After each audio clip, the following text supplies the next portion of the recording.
in the early 2000s, I'd say I was a diehard fan of federation, as Peter St. Andrew would say, federate or die. Of course, what else would you do? And then as time evolved, as we evolved with time, and we struggled as a business and for various reasons, and I started really questioning it, and I was looking at users and how happy they were using one option versus another. It really wasn't obvious to me that federation was bringing anything of substantial value, and it was obvious to me that it is making things harder in terms of innovation, because you have to keep moving parts up at the same level, and then act accordingly when they're not at the same level, and the complexity was hugely increased. So I guess at one point I was just, I don't know why you would bother. I don't know what the problem is with having 10 apps on your phone and just using 10 different networks. I'm not convinced that there was a problem. And interestingly enough, what brought federation in as a necessary thing was, it's kind of what you were saying about compromising Moxie in Signal.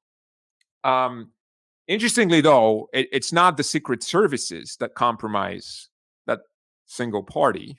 It's not the NSA, it's not the CIA. What I think we've seen way more often and way more obviously is we, the mob, compromising them. So if you look at Facebook and Twitter, now you're essentially, they are Moxie in their own silos. They run which makes them, look, if I have a problem with what's going on that platform, I know who I have to go and shout at. And these people are going to cave in, and if the mob is big enough. So you end up having Twitter and Facebook essentially having to pick sides in ideological debates, philosophical debates, really, where they really shouldn't have to pick sides. And once they pick, they end up curating views that are, morally not outrageous, but simply incompatible with one way of viewing the world.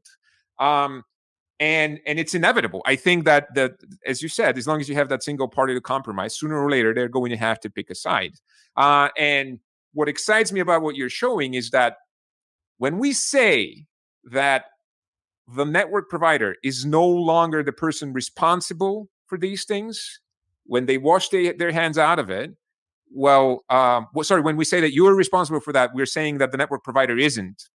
And so now they're free from that. And now you can, I find the Parler case specifically outrageous there. Like that they were just an information network that were trying to appeal to a certain crowd, but they were a technological application. And overnight, they find themselves completely shot to death. We just took taking them down from 2 app stores, and which is outrageous, but at least I can understand. And then Amazon piles in, which felt almost like it's like, oh, we want to be part of the cool kids too. We want to show everyone. No one knew that Power was using Amazon, but we're going to tell everyone that we're also cool because we can also ban them. Look, and it was so outrageous that these things were happening.